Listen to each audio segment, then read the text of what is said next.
You might be tempted to take candy from her because she just looks like a sweet old lady. You might even try to help her cross the street. Hi digestives, welcome to Crimes Digested, where we try to digest senseless crimes. I'm gonna be having a big bowl of ramen today. Wait, not ramen, noodles. And I'm gonna be telling you a story about a serial killer grandma. Okay, this lady looks like the average grandmother that you see in the store. You might be tempted to take candy from her because she just looks like a sweet old lady. You might even try to help her cross the street if you saw her struggling, but she's a killer. The first meal of the day always hit different, you know. Dorothea Puente. Where do I start? This girl's life is crazy. Well, she's not a girl. She's a grown old grandma that is not even with us anymore, but she had a very crazy childhood. So she was born in a household of two parents who were both alcoholic.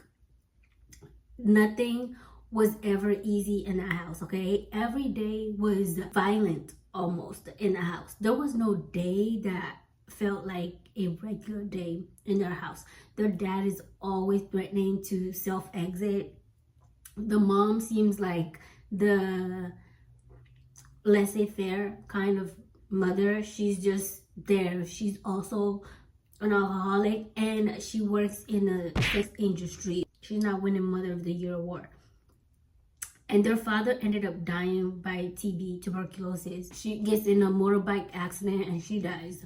So the kids get sent to an orphanage. She and her siblings, they get sent to an orphanage where she gets sexually abused growing up. By 16, she was over it. She said, I'm not staying in state custody. I'm gonna go and do myself, okay? I'm gonna be myself. I'm gonna be an adult. I'm gonna emancipate myself from the state. So she gets married at 16. Her problems don't stop there. After getting married, she has children. The first two kids, she gives them up immediately. One of them, she sends it to one of her family members to stay with them. And the other one, she gives up for adoption. She gets pregnant a third time, but this time she loses the kid. She has a miscarriage. So she decides she was gonna get a divorce. The first husband was not it. She gets married, this time to a merchant, and she changes her name, goes by this like alias, and portrays herself as a Muslim Israeli woman, gets married. That doesn't last for too long. She gets a divorce again, marries a third guy, and after the third marriage, she divorces that guy again and marries the last person whose name she kept for the remainder of her life, Puentes. With Puentes, things were violent with them too. It got so bad to the point where she had to get a restraining order to have him stay away from her. They get divorced 3 years after the restraining order, and she moves to Sacremento, California. Oh yeah, everything goes down in Sacramento, California. After this fourth divorce, she decided that, okay, marriage is not for me, but you know what's a good market? Writing forgeries, forging checks. That's a good field to go into. She gets arrested for that, and then she decided, okay, since that didn't work out, let me open up a brothel. She rents this space out, and she presents it like as a bookkeeping firm. However, inside that firm, there was a lot of nasties going on, okay? She was doing a lot of things. It was a full-on brothel. There was no question about it. She gets arrested again, and this time when she gets arrested, the psychiatrist in charge of her care during her incarceration wrote in a report that this woman is a pathological liar and she has some mental health issues. She's not fit to be out among regular civilians. She should not be out there roaming free. But I guess the judge was like, yeah, nah, she's okay. Send her back out there. She'll be fine. So they sent her back out here. And she changes everything about herself, okay? She becomes this Christian woman, very kind, very nice, very helpful to women, especially. She was all about philanthropy. Is that the right word? I hope it is. She was all about helping people that are in need, especially women. After a while, she opens this boarding house where she takes in people that are considered shadows of society. Basically, homeless people, elderly people that have no assistance, people that have disability, whether it be physical or mental. She takes them in and she provides them a place to stay. What do you think is the right protocol if you hear your neighbor digging in their backyard?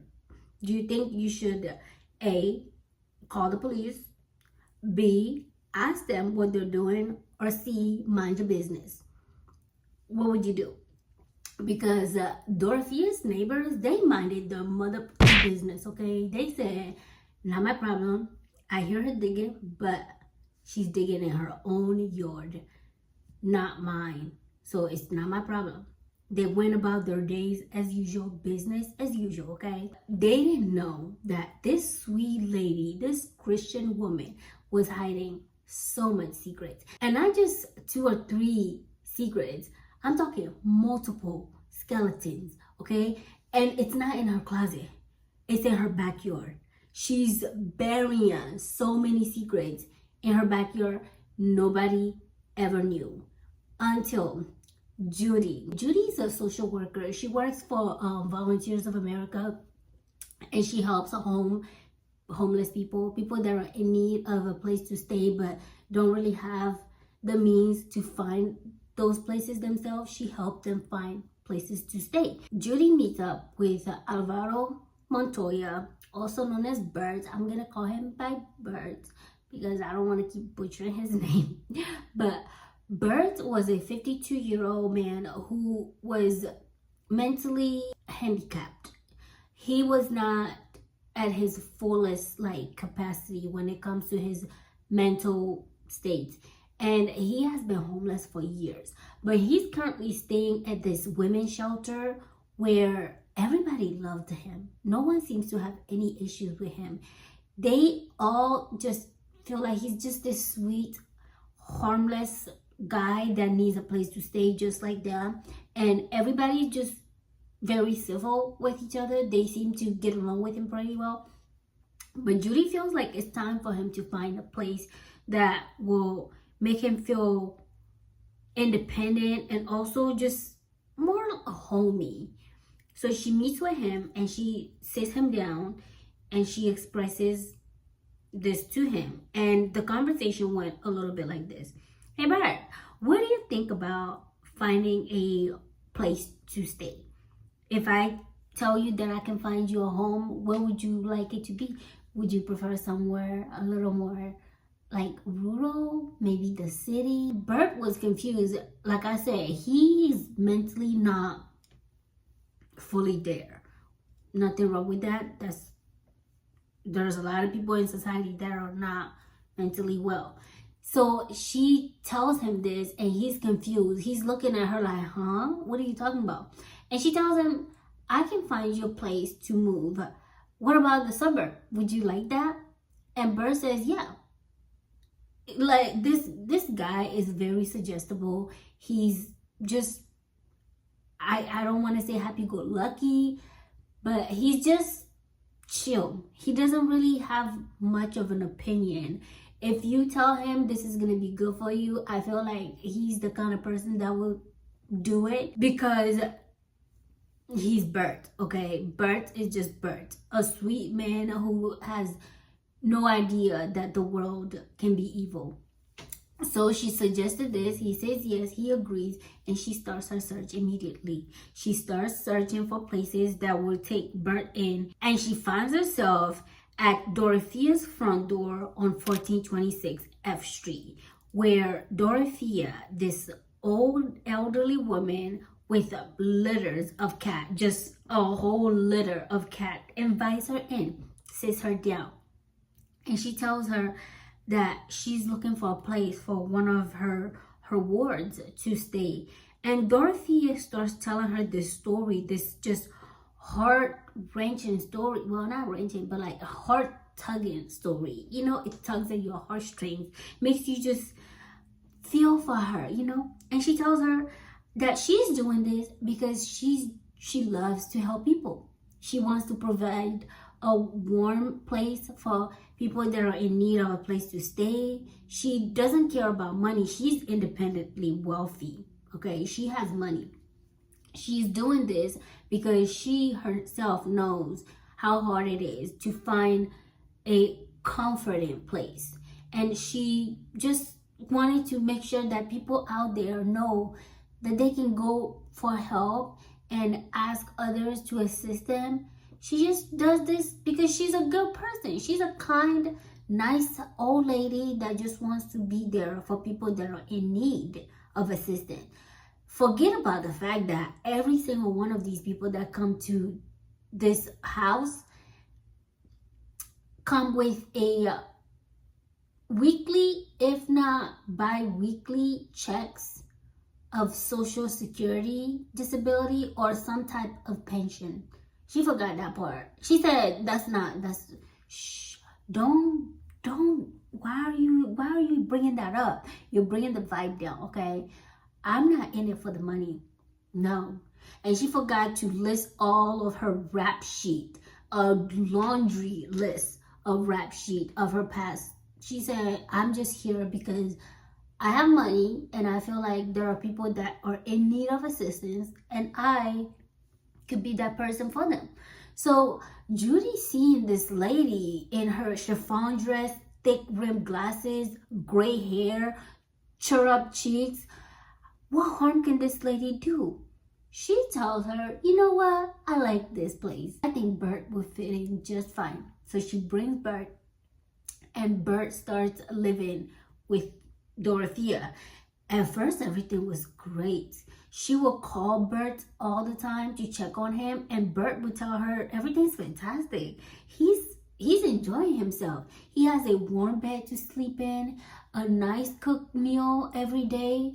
You know, Dorothea will make them homemade meals. They would eat. She made them feel comfortable. So he tells her, yeah, I'm okay. Everything's fantastic. He's acclimating. And once she felt like he was getting used to his new environment, she kind of loosened the reins a little bit. But she didn't stop completely because she's going to call again. And the next time she calls, she's told that Bert wasn't around. And she's confused because where will Bert go? Dorothy tells her that Bert went on a little vacation with another housemate. And he won't be back until next week. But then when she calls again, the tune changes. The story's whole, like, completely different. Now she's told that Bert went to Mexico to spend the holiday with his brother. That's weird. That's very weird to Judy because Bert hasn't spoken to his family in years. Bert is mentally handicapped and has been homeless for years. Okay, so he has not spoken to his family in years. But now, out of nowhere, all of a sudden, Bert is on a holiday. So she tells Dorothea, I'm going to call next week on Monday. And I want you to put Bert on the phone when I call. Because if you don't put Bert on the phone when I call, I'm calling the police. So guess what happened early Monday morning when Judy went into work? Her phone was ringing. She picks up the call and it's another tenant. And this tenant's story is this. I saw Bert with my own eyes and he left willingly with his brother to go to Mexico. But before they hang up the call, the tenant whispers to her, she's been digging holes. And it's just, everything is just so weird. So Judy is concerned. What does he mean that she's digging holes? What holes? What's going on? She calls the police. She's like, I'm not about to play games with this lady. She calls the cops to do a wellness check. And the police come over to Dorothea's house. They question her. They question the tenant. The tenants all say the same story again. But once the police start leaving, one of the tenants, John Sharp, slips them a note. The same tenant that told Judy that something's weird in the house. And the note says, something's wrong. She's making me lie for her. So the police leave, and it feels almost like they could not sleep that night. They came right back the next day, and they asked to search the house. She gives them permission to search the house. They look around, they find nothing, and they ask if they could dig around. You know, just humor us. Let us dig around so we can tell the social worker that we did all we can, cover all the bases, and there's nothing to be concerned about. Dorothea did not even hesitate with her permission. Okay, she was like, yeah, sure. I don't have anything to hide, so you can look around. Matter of fact, hold on a second. She goes in her house. She brings them shovels and supplies to help assist with the digging. So nobody at this point is feeling like she's hiding anything or she's done anything malicious, because she's fully cooperating. They start digging, and they're digging, and they're digging, and they feel someone watching them. Just that crawling feel, you know, that feeling that raises the hair on the back of your neck. And they look up. Dorothea's looking down at them through her window, just staring them down, staring through their souls. But they kind of just were like, whatever, just an old lady. She's probably a little flustered that there's police officers digging in her backyard. Makes sense. I would be flustered. But then after a while, she comes downstairs, calls one of the officers to the side, and she asks if she could just step out for a little bit. She's just a little on edge with everything going on, and her nephew wants to meet her at the coffee shop right around the corner. She just wants to grab a cup of coffee, talk a little bit, unwind, and then she'll be right back. The officer didn't see anything wrong with that. Matter of fact, they don't even have anything to keep her there for.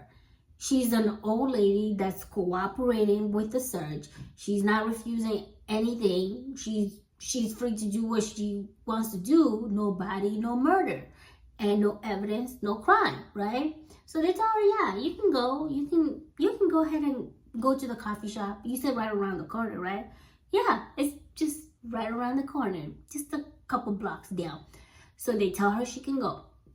She takes her little purse, literally just a little purse, puts on her little glasses, them thick round rim glasses, and her little chiffon dress, and she starts clickety-clacketing away. She walks off, and I kid you not, she walks off, and within minutes, the police found a body. Initially, when they were digging, they saw fabrics and this like leathery texture thing they thought was just more fabric that got old, but it turns out it was body parts coming off the bone, just melting off the bone. And I guess she saw them reach the fabrics, and she was like, you know what, I need to get out of here before it's too late. The detectives come back. They're looking for her. She's nowhere to be seen. They run down the block to go to the coffee shop, and lo and behold, there is no coffee shop. And this woman is officially on the run. They put out a APB, Bolo. They start looking everywhere for her, and they don't find her for 5 days. Meanwhile, during those 5 days, they continue digging the backyard. They have her permission, so it's not like they're not doing anything illegal at this point. And especially since they found a body, they have to keep digging. And they dug around and dug around and dug around. And when I tell you her backyard was a graveyard, it was littered with bodies, because after that first body, they find 6 more bodies. And I don't know about you, but I don't think I've ever been as busy as Dorothea was. Okay, Dorothea started killing years back, okay? And in 1986, she killed 2 people. And then in 1987, 5 people. 5 people. That means that she escalated like more than double her initial kill. She's starting to get out of control, bold. Within a span of 1 month, she kills 2 people in 1987. She kills Buries, and then literally 1 month after, she kills Benjamin Kirk. So if she wasn't caught, she was probably going to be killing a lot more than her last couple years. Like, she was trying to break her own records, I feel like. But then that's not the only bad thing. So back in 1982, there were 2 bodies found. One of them was a female that was staying with her because her husband passed away and she needed a place to stay, mostly because she was feeling lonely. They became friends. She kills this woman for her disability checks. And then another guy gets killed. She became like pen pals with him when she was in prison for her other crimes. And this guy trusted her, I feel like. He opened up to her. He probably thought they were dating, okay? And she kills him, hires a handyman to come do some works at her house. She asked the handyman, after he finishes the job, she asked him to make like a box so she can put stuff in it, like a storage box, almost like a bookshelf.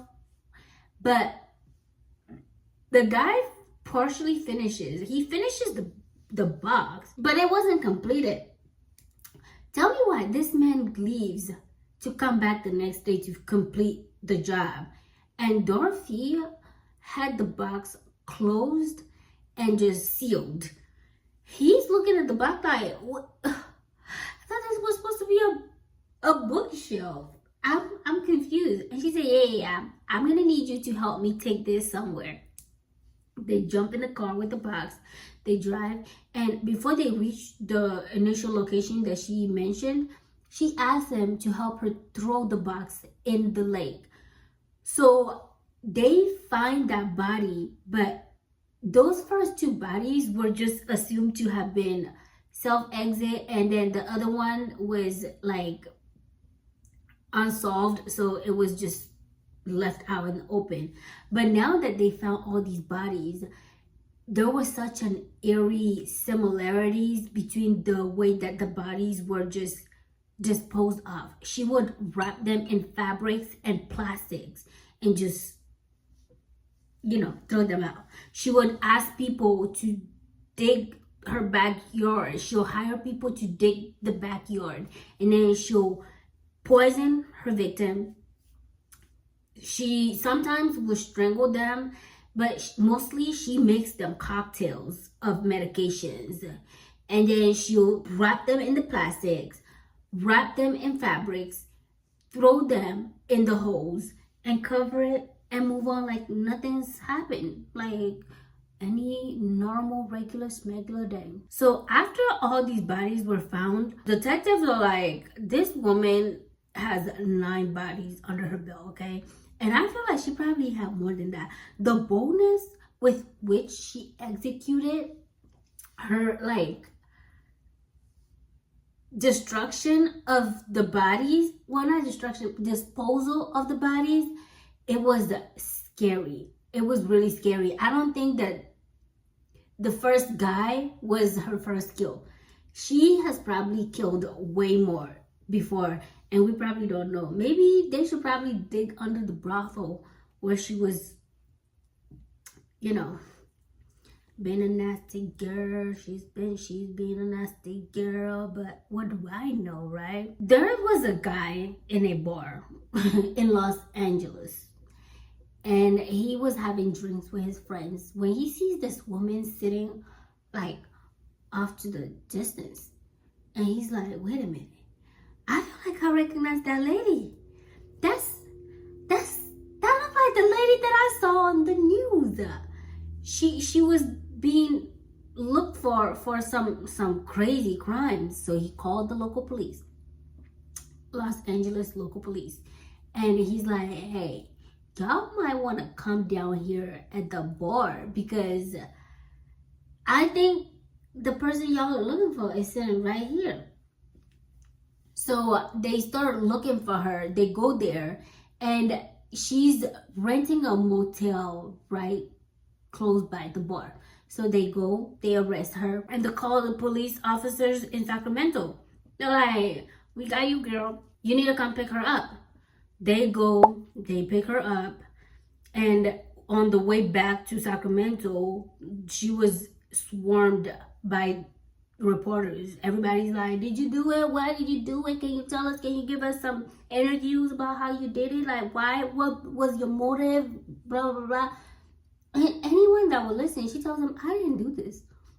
I'm just an old lady. How could I possibly commit these crimes? I haven't killed anyone. My conscience is not bothering me, but I have nothing to hide. I'm an old lady. I couldn't drag a body any place. They're blaming me for something I didn't do. I swear I didn't do this. I used to be a good person, you know? I'm like, wait a minute. So you're not a good person anymore? What do you mean you used to be a good person? What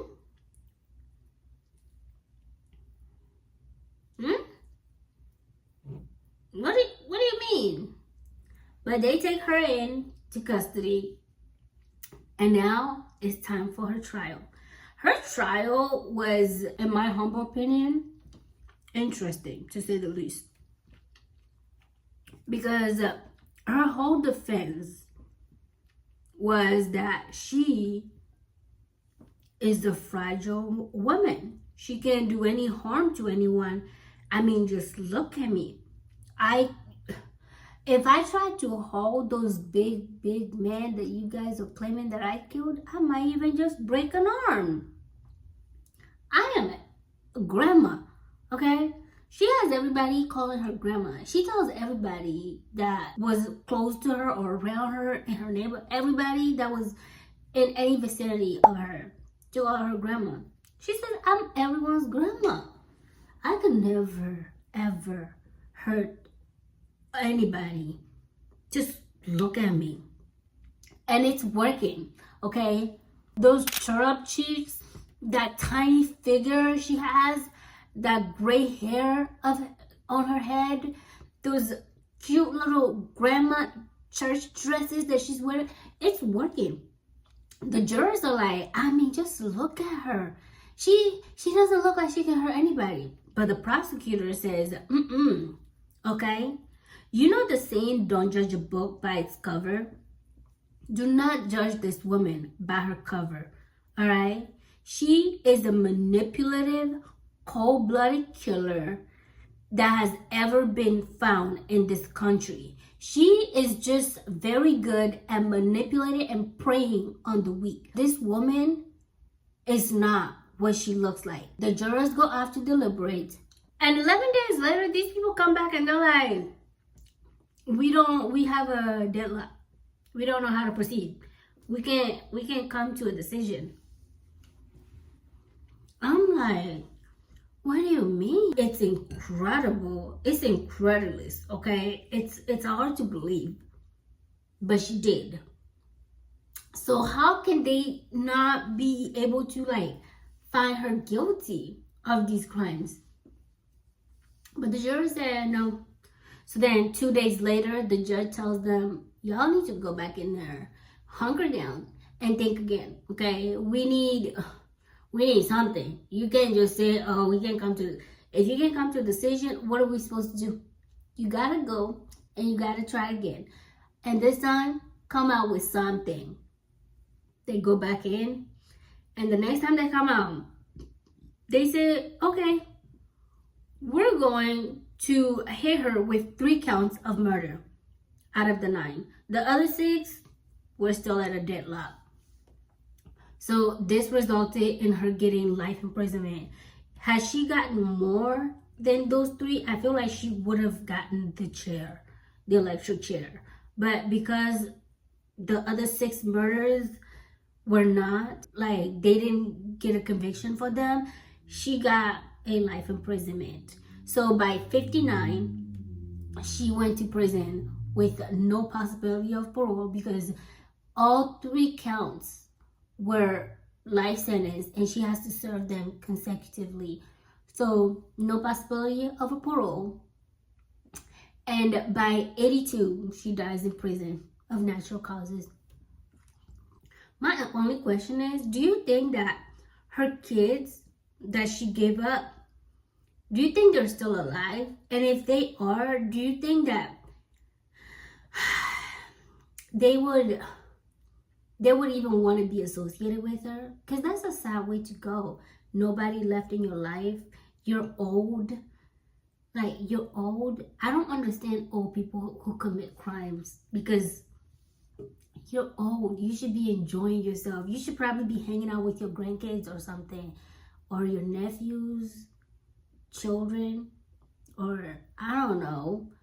But to, like, go to prison during your last days, that's sad to me. But yeah, at 82, she dies of natural causes. And that is the story of Dorothea Puentes. I want you to let me know in the comments what your thoughts are. Did you know of this story? Have you read on it before? Have you heard anything about it? They actually have a lot of documentaries on her. You can find her story in Deadly Women on Hulu or Worst Roommate on Netflix. She was also in Crime Stories. I'm not sure where you find that though. I've never watched Crime Stories. But according to Google, she was also, like, talked about in there. There were other stuff too, but I want you to let me know in the comments what your thoughts are. Do you have any doubt that she did what she did? Because it seems like some of the jurors still believe that she did not commit the crimes. They're just seeing an old lady, a sweet old lady who it looks like the world has turned against, and they just want to protect her. But I want to know your thoughts down in the comments. Let me know what you thought of it, and I'll see you in the next video. Until then, stay safe. Bye.